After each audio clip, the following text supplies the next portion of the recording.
Hey folks, welcome to Unqualified, the fantasy football podcast that's been ridiculing the new guy since 2017.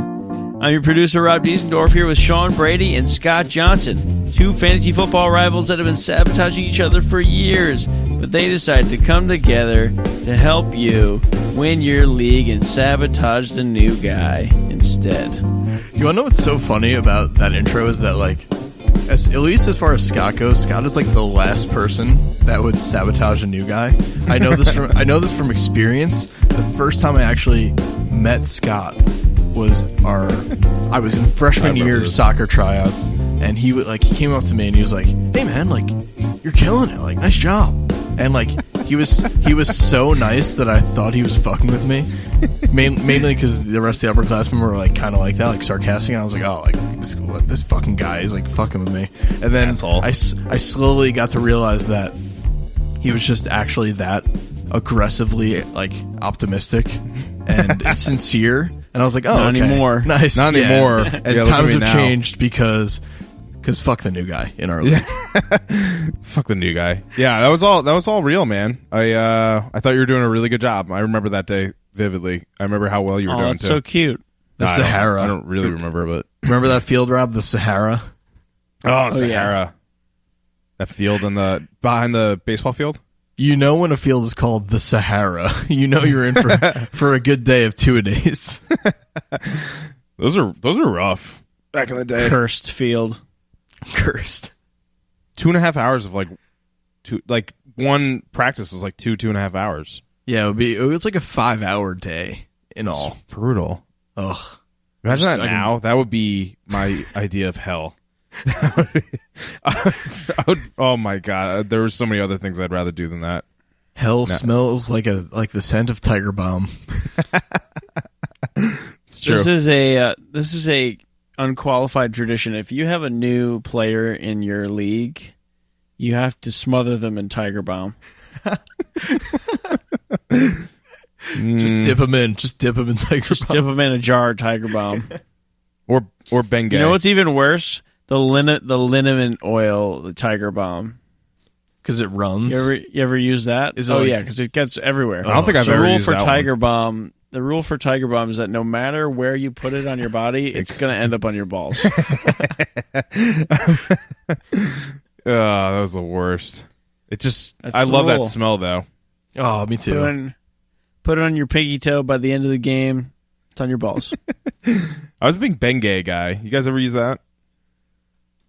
No, it's not the same. Tiger Balm has I'm not a 60-year-old man. It has Rob, tribal markings. There's like tribal markings on it, so you don't quite know what's in there. It feels like it. Fuck me. I guess it feels like it's illegal. Never say anything again. No, I mean Bengay is solid, but that's Tiger Balm is like next level. Like that. No, I agree. Tiger Balm. Tiger Balm was weapons grade. Tiger Balm has like special secrets in it. Yeah, exactly. Government I agree. secrets. Tiger Balm is the best. I was just saying I sometimes used Bengay. I think I said I was a Bengay guy. I wasn't like immediately a Bengay guy. I definitely had Tiger Balm, but I liked Bengay also. He's reeling it back in now. Okay. Tiger Balm. Tiger Balm, we would love to add you to our list of sponsors. So hit us up, but not too close to the groin. All right, let's get into it. Week 5 preview. You know what we're doing. You cuties know what we're doing. It's the Crunchwrap Supreme Games of the Week. First one we got, Packers at Cowboys. Pretty solid game. 2 storied franchises here. The line is the Cowboys, the initial line that came out earlier this week. Cowboys minus 4.5. Packers, tough loss last week to the Eagles, and their defense doesn't look nearly as scary as it did in the first 3 weeks of the season. But Aaron Rodgers back on track. Devontae Adams back on track. Check his foot injury. They're looking pretty solid. Cowboys kind of faltered last week against the Saints. What do you think in this game? I don't know what to think, honestly, because the way the Eagles beat the Packers and beat them up, honestly, this past week on Thursday night, it was their offensive line. Their O-line dominated that game, and Jordan Howard had a day as a result. And I mean, yeah. If we know nothing else about the Cowboys, their offensive line is stacked, and obviously Zeke is a better player than Jordan Howard. At least I think so. And that to me spells a really successful day for this Cowboys offense. Then at the end of the day, Dak isn't Aaron Rodgers, so that kind of throws a wrench in the works here. I mean, Dak's been playing really well, but he's not on the A-Rod level. I do like the Packers team overall. I think they are clearly the top dog in that NFC North, which is saying a lot because it's a great division. So I think that's my way of saying here. I think I'm leaning towards taking the Cowboys, but that line is a little too high for me right now. So I actually don't know what to think. This game is going to be so much fun to watch. This is like the two Thanksgiving Day classic teams besides the Lions. I'm interested to see what you think, but I think just based on the line, I think I can't take those points against Aaron Rodgers. I think I would pick the Packers, but I could see this game going either way. Yeah, I'm gonna take the Cowboys at home. Just a gut feeling here. They got kind of embarrassed by the Saints, like a backup quarterback at that on the Saints. And yeah, they had 3 easy matchups in the beginning of the year, but I think it's not going to matter how well Dak does this week. I think the Packers' rush defense, first of all, is letting up over 100 yards, I believe, in each game. And Jordan Howard just, like you said, thrashed him for 3 touchdowns. I think Zeke is like a top 3 play this week, and I don't think it's going to matter. I think they're going to control the clock regardless, so I'm taking the Cowboys. Next one, we got Colts at Chiefs. So this would have been better, honestly, even though Jacoby Brissett is a really good player and having a good season. Would have been better if Andrew Luck was playing. This is a rematch of the playoffs last year. Chiefs line is -9.5, which is kind of crazy. They kind of came back to earth last week against the Lions. The Lions are a really solid team. They only won by 4. The line was 6.5, I believe. Pat Mahomes' second full game in the Dome, no touchdowns. So that was the first time in 17 or 16 games that he didn't have a touchdown. So I think he'll get back on track, obviously, at Arrowhead. But Jacoby Brissett, on the other end, still producing high-end QB2 numbers despite injuries. And Nyheim Hines is a top pickup, but I don't think he'll necessarily take over too much. I think Marlon Mack is healthier than people think. But keep on checking his status. What do you think of this? I just love the Chiefs. I mean, I think the Lions' defense is pretty solid. I think they're better than the Colts' defense. I also think the Lions' offense at the moment it has more playmakers than the Colts' offense. And the Chiefs, I mean, look, they're going to bounce back. Patrick Mahomes is going to go nuts against the Colts. Now they're back in Arrowhead. I know this line is high, but I'll take those points all day. Give me the Chiefs. I'm actually going to take the Colts. And honestly, it kind of was tough for me because before this week, like the Colts were looking much better, and then they lost to the Raiders somehow. I don't know how that happened, but I don't think the Chiefs are gonna beat them by 10 points, 9.5 points, because they were so close to the Lions, and I think the Colts are scrappy as the Lions, so I'll take the Colts. Next game, we got Bucks at Saints, so division rivalry here. 2 teams vying for the first spot, honestly, in this division. That's kind of wide open. Panthers and Falcons being the lower 2 teams here. The line is the Saints -5.5 at home. So I don't know. What do you think of this one? Oh man, like this, when I see this, the 2 teams listed here, Bucks at Saints, I just see the Superdome, and I see, I love it. I can literally picture Drew Brees, and Michael Thomas and Alvin Kamara going bananas, and obviously we don't get Drew Brees this week, so I'm a little worried about the Saints here. I mean, they gutted that one out against Dallas. That was really a defensive battle there.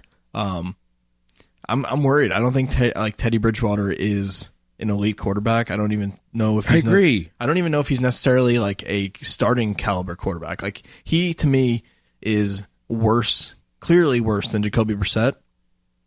And he's just not the same guy. Like I mean, look, he had a couple of solid years in Minnesota before he got hurt, but he was never like a Pro Bowl caliber guy. And I still don't think he's that guy. I don't know. To me, I'm a little bit worried about the Saints, but let's be real. You can't bet on the Bucks and feel good about betting on Jameis Winston. So this is a game that I probably would stay away from. I do think Alvin Kamara, Michael Thomas will be just fine, but I am worried about them in the NFL sense because I'm a little worried about Teddy. Yeah, I'm coming around to Teddy. I watching him play, it's kind of painful watching him play. It's almost like watching Mason Rudolph. Like they're both just short check down kings. It's kind of crazy. Yeah, I had it last week. I was going to take the Bucks last week, and they ended up beating the Rams. and then changed my mind last minute. But I'm gonna take the Bucs again. I don't think the Saints are gonna beat them by. It basically have to beat them by a touchdown. Next section we got Doritos Locos Tacos. So properly hyped but missing some clout. We got the Falcons at the Texans. So Texans are favored by -5 right now. That's the line. Both these teams kind of suck, honestly. They're both kind of overrated. I totally agree. There's a lot of like droppable guys on both sides. Falcons like Ito Smith is droppable. The Texans Will Fuller is droppable at this point. Devontae Freeman's not even a sell high. You kind of just got to stick with like who you have on these teams. Carlos Hyde is kind of a buy low. Duke Johnson is like almost a droppable guy, to be honest with you. But I'm going to take the Texans to bounce back against they just lost to the Kyle Allen led Panthers, which that's a bad optic loss right there. Yeah, I mean, and you look at these teams, and they have a combined 3 wins this year in 4 weeks. That's crazy to me. If you told me preseason that the Falcons were going to the Super Bowl, I probably would have believed you. And it's just they're clearly not going to make the playoffs this year. They are a mess, and we've been saying this for a couple weeks actually. I agree. I think the Texans still have their blue chip guys. I think they're probably going to be a little bit embarrassed by their performance against Carolina, but Carolina is a better football team than the Falcons, and the Texans are now at home. Deshaun Watson, DeAndre Hopkins, J.J. Watt. Take the blue chip guys when you can. Yep, love that. Next matchup is actually a really interesting one. Browns at 49ers. So 2 teams going into the offseason, different expectations. We expected the Browns to be one of the top teams and the 49ers maybe to be that. And it looks like it's almost the opposite. 49ers are one of the top teams, and the Browns maybe aren't. But the line is 49ers -4. Browns really needed that game last week, to be honest with you. Otherwise, they were looking dead in the water. What do we think? Yeah, this is like the hype train game of the week on both sides. It's like probably the most like hipster picked teams in each conference, and I don't know. I'm a little skeptical still about the 49ers, especially their defense. I think this could be a track meet over there at Candlestick or whatever it's called now. I think this is the George Kittle week. I think you mentioned it. Yep. You mentioned it earlier in the week. George Kittle is set to explode here, especially against the Browns. And I honestly think that Odell might do the same against Richard Sherman. I don't think Richard Sherman is anything more than just a competent cornerback at this point. I think Odell is going to explode this week. I think this could be an absolute show. This might wind up being a Crunchwrap Supreme game of the week here. As far as the line goes, I kind of like the Browns on the road. And I feel dirty saying that, but like if Nick Chubb gets the rock 20 times again, I just don't see a way that they lose this game. Yeah, I like the 49ers defense a lot in real life and in fantasy, and I think they'll shut down or do their best to shut down Nick Chubb. And they shut down James Conner, who, all intents and purposes, not having a great year, except for against the Bengals. Had a solid showing, but I think they'll shut him down, and I think they'll win this game by at least a touchdown. So I'm going to take the 49ers. Wait, I'm changing my pick. I just realized that Freddie Kitchens coaches the Browns, and my man crush, Kyle Shanahan, coaches the 49ers. It slipped my mind for a second, so I'm back in. I'm on the 49ers. I like it. And also their helmets are much better. You love those helmets. Next matchup segment, we got spicy potato, light but sneaky good, right? We got the Jaguars at the Panthers, which doesn't sound that fun, but Gardner Minshew, the Minshew mania is real. It's like realer than Linsanity with the Knicks a couple years ago. Yeah, like so real beast. that they might wind up getting rid of Nick Foles or like starting Minshew over Nick Foles at some point. That's how real that is. I would if I were them. Yeah. I mean, you've like there's plenty of guys that have been late draft picks that have turned into something, or even undrafted, like Tony Romo, Tom Brady. Also, Gardner Minshew was second in the FBS last year in passing yards. Did you know that? I did not know that at all. That's I crazy. had no idea. I found that out like on Saturday watching a random college game, and I was like, really? So he's like done it. I don't know. It's weird. Kyle Allen also had a solid college career too. He was at Texas A&M. I think he got benched for Kyler Murray. Then he went to Houston. Ups and downs there, but he's had some pedigree too.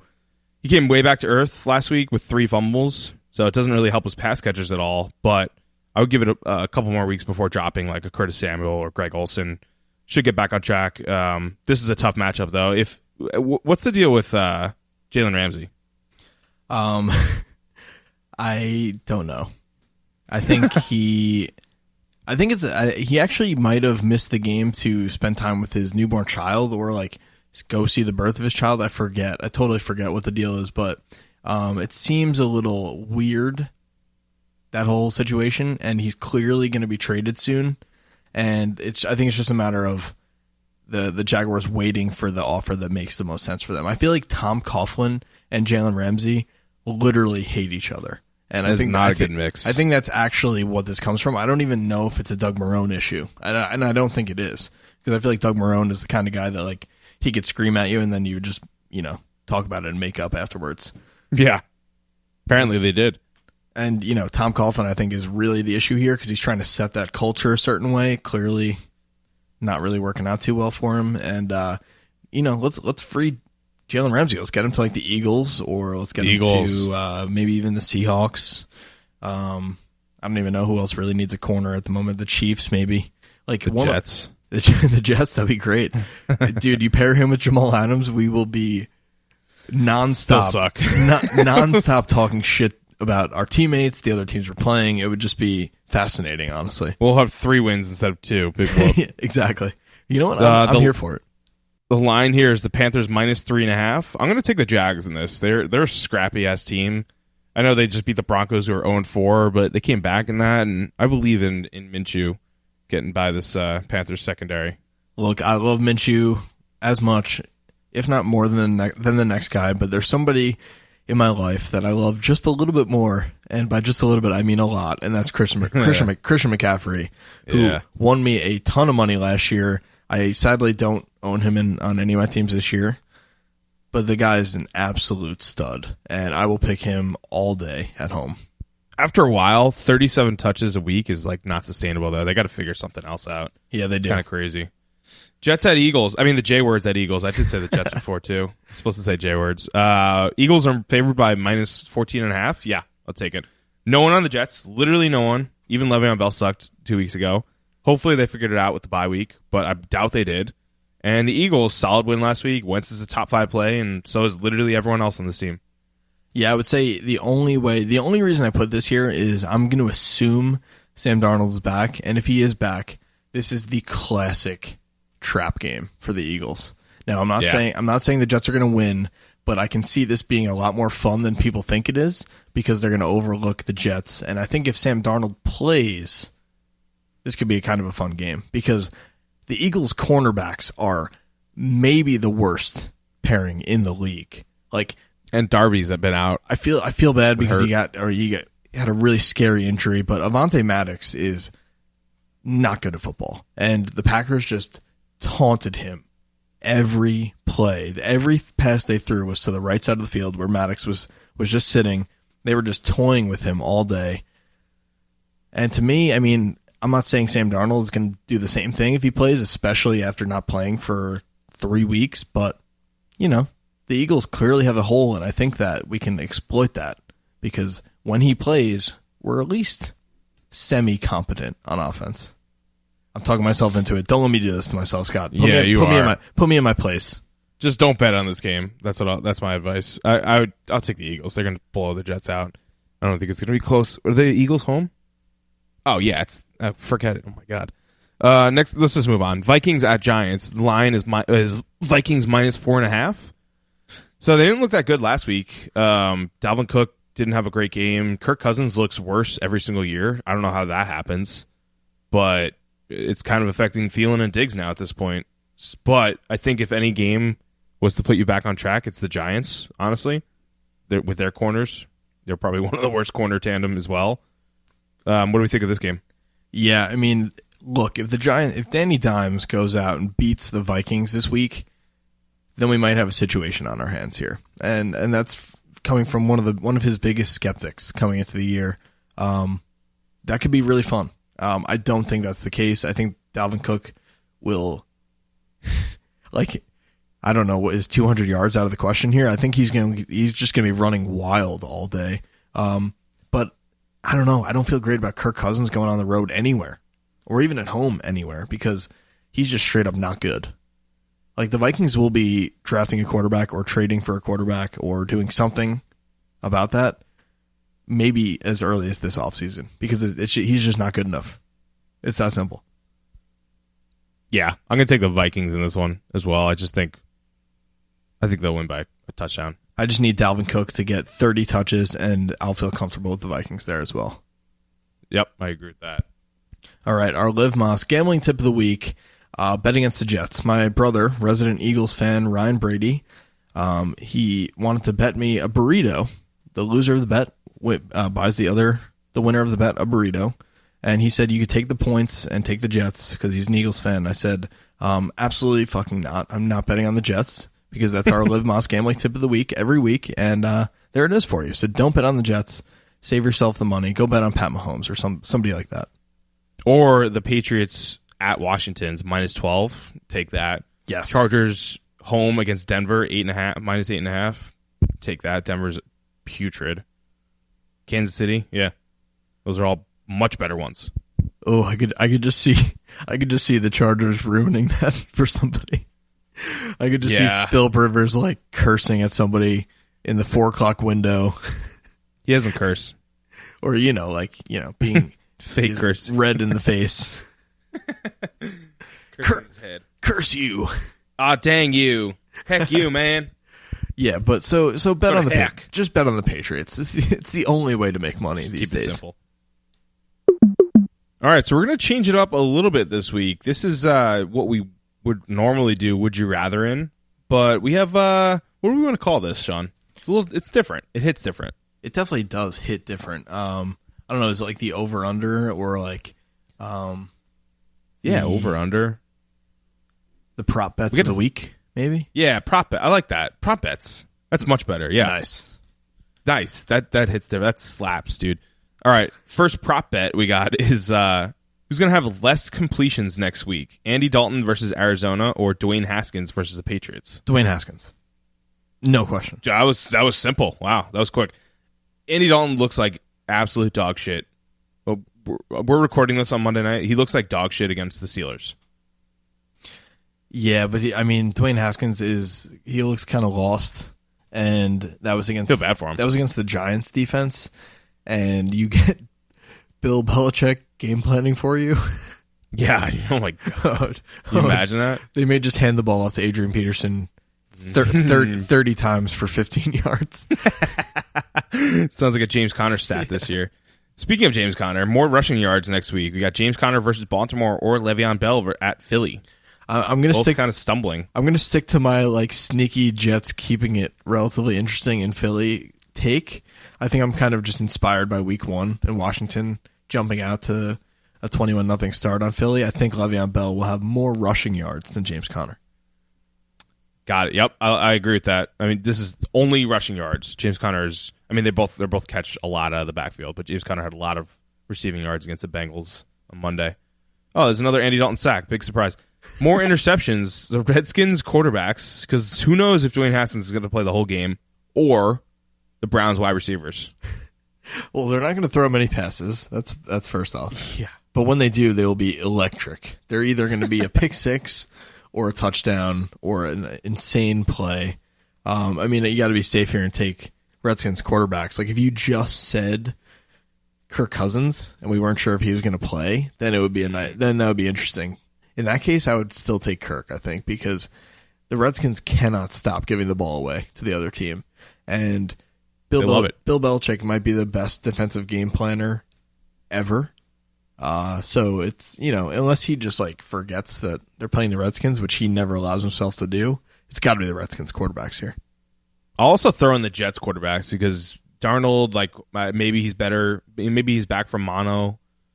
But who's the guy that we started? Luke Falk. I don't even remember his name. It's so ridiculous. But maybe he's starting. I don't know. True. I don't know. I'm gonna go with the Redskins quarterbacks too. Yeah, I like that. Let's talk about pancake blocks because that's what every fantasy podcast does. Pancake block as in a tight end or an offensive guard or tackle literally pancaking a defender and pushing them down to the ground. Right? Is that the best way to describe it? He is as good at his position, left guard, as Aaron Donald is at his position. Like, the difference between Aaron Donald and the next best defensive tackle is the same gap as Quentin Nelson and the next best interior offensive lineman. Like, he's that good. Yeah. So we got Quentin Nelson or literally anyone else, and we're going to take Quentin Nelson in week 5. Yes, 100%. Yep. I like that. What do we got? Biggest blowout this week. What do we think? Oh, man. It's got to be the Patriots, I think. Yep. I know we talked about them twice already in this segment, but if anyone's going to come even close, who do the Dolphins have this week? Are they on bye? The Falcons have the Dolphins. Houston. The Dolphins. Oh, the Dolphins? I don't see them. Yeah, they might be off. Oh, God gracing us with some sweet relief. Yeah, it's got to be the Patriots. See. And you know what? I can see this happening to the Jets also. I think it's plausible that the Eagles Dolphins are off. The Eagles just run away with it. I could see it's either one of those two games, I would say. Yeah, I like that. The Raiders? Yeah, What about the Raiders? Chicago, they're playing. Oh, that's going to be an ugly game. Not a blowout. Yeah. No, I'll take New England on that, too. I agree. I like that. What do we think the closest game this week is going to be? Oh, man. Closest. Let's see. Maybe Jags-Panthers. That might be a really fun game.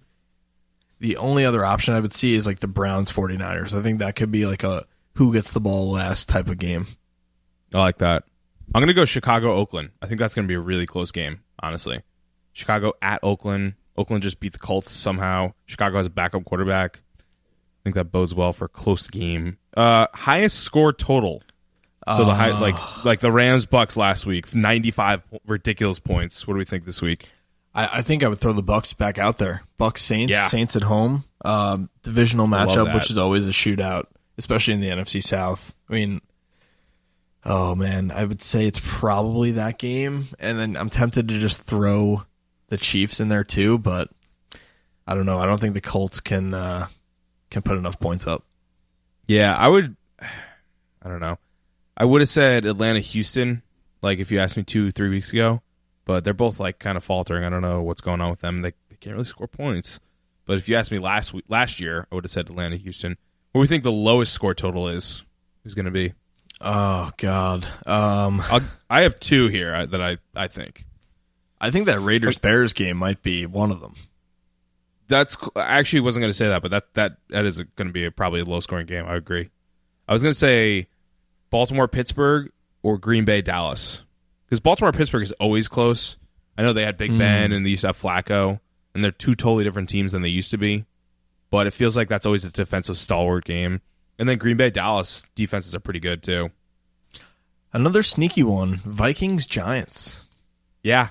Because, I mean, let's be real. Danny Dimes against the Vikings defense, it's got to scare you a little bit. And then the Vikings don't score any points. So that could be another ugly one. I agree with that. Let's talk about 2 more before we're done with our prop bets section. More fumbles this week. Chris Carson, Jared Goff, or Kyle Allen? Okay, we've had Chris Carson, who's been the season-long struggler, right?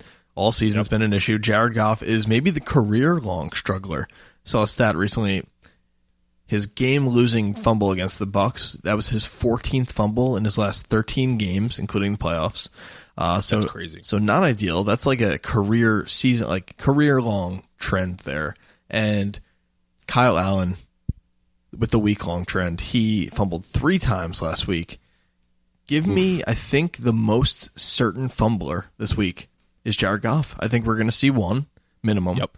And I think Kyle Allen will have that nailed into his head by Ron Rivera, and he'll be tucking the ball away. And Carson, I think, is starting to put that behind him, hopefully. I think it's got to be Jared. It's got to be Jared Goff here. He's got the tiny hands. It's got to be Jared Goff. I agree with that. And this is a career-long thing. You're right. Next and last prop bet we got, and I know we're excited about this one. Antonio Brown, over under a C+ in his English 303 class this semester. Okay, well, I'm worried about him finishing the semester. So that's one thing here. Well, I mean, if he accepts my offer and he, we work together on some papers and I give him some tips that he can take with him and improve his writing. I can take the over here. I can see it. He's such a magnetic guy. Like, he's the kind of guy where, like, you talk to him and you're like, oh, like, that guy is like, he's a bright dude. Like, he can articulate his thoughts, and then, clearly he has some personality issues that have rubbed some people the wrong way.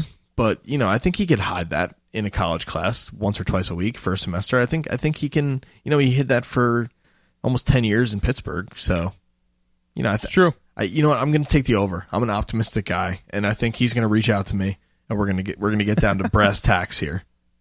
Do we really think he's doing all of his homework and like actual classwork though? No shot. Seriously, no shot. Okay, I'll take the over on that too. Yeah, C+ is like, I know C's get degrees, but like, woo. I think you know what? I don't know though, because he spelled do wrong instead of DUE. He said DO. I have an assignment due. And then what was the other thing? He messed up. Proofread. Can someone proofread this? It's like an oxymoron. Yeah. I think you Twitter won that one. Was he doing that on purpose to get like people talking about him again? I mean, I feel like is that what he's doing? I feel like everything he does is to get people talking about him again. So yeah. That's what I'm saying. Like, he might be. This might be a nice big long con. I don't know how it is, but it might be. Yep. So yeah, Antonio Brown, I'm ready. I'm ready to help you out with your papers. Let's get down, like I said before, let's get down to brass tacks and let's get this bread, my friend. We got any dumpster diving tips for this week, Scott? Just literally pick up whoever's playing the Dolphins, even if they're on bye. Like, that's the defense you should start. They're on bye. Just start whatever defense plays the Dolphins next week. Even if they're on bye. Yep. Pick up the Eagles defense. They're playing the Jets. Oh yeah. New England defense is probably picked up already. Pick up maybe the Chargers defense. Flacco throws a lot of interceptions. Yeah, that's about all we got. Yeah, there's no other like low key like Alexander Madison. Like, just pick him up already. If you own Dalvin Cook, you're playing with Foyer. Stop doing that. Other than that, I mean, the dumpster dive, we've kind of hit the point in the year now where the waivers are just reacting to injuries and reacting to crazy weeks, and it's a lot less wide open than the first couple of weeks of the year. So starting to slow down. So it's even more important to be proactive in your waiver pickups. That does it for Week 5 preview. Thank you for listening, as always. And hit us up in the channels. Today, it's Friday. That means, you know what it means. It's Flex Friday. We're flexing. Yep, we're flexing. Flexing hard. And 2 days from now is Emergency Sunday. So keep us in mind and your whole league in mind when you're looking for last-minute advice. Quick shout-out to you cutie, Dan Stern, the first and only listener to get the Bloodsport trivia question of the week from the screenshot. Mad respect for watching maybe the greatest B movie of all time, Bloodsport. All the you cuties out there, go spend some time with Jean-Claude Van Damme, the legend, the Belgian bicep legend, JCVD, and watch Bloodsport.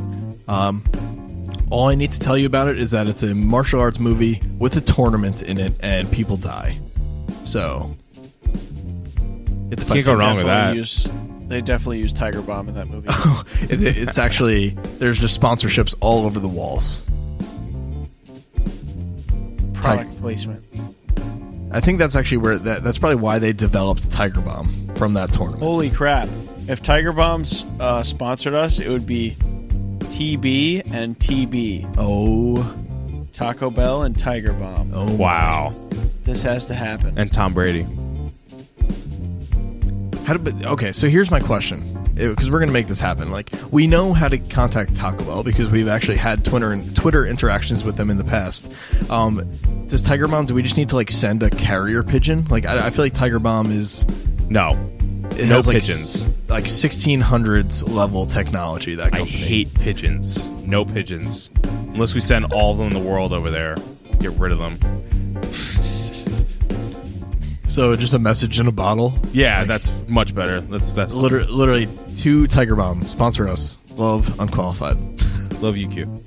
Just Message. let it go in the Pacific. Message in a bottle of Tiger Balm liniment oil, and then put it on your leg, On your leg. and it'll end up in the Tiger Balm headquarters eventually. As all of it does. Are you like making the equivalence between you know what and the Tiger Balm headquarters? Yeah. Okay, I just wanted to make sure that was clear because I didn't know if it was just me that was thinking that. But yeah, I mean, Tiger Balm, if you're not scared off yet, we're available. You've heard Sounds of Crouching Tiger, Hidden Dragon. Crouching Tiger, Hidden Dragon. Well, On that note, well, I'll see you later. see you later. See you later.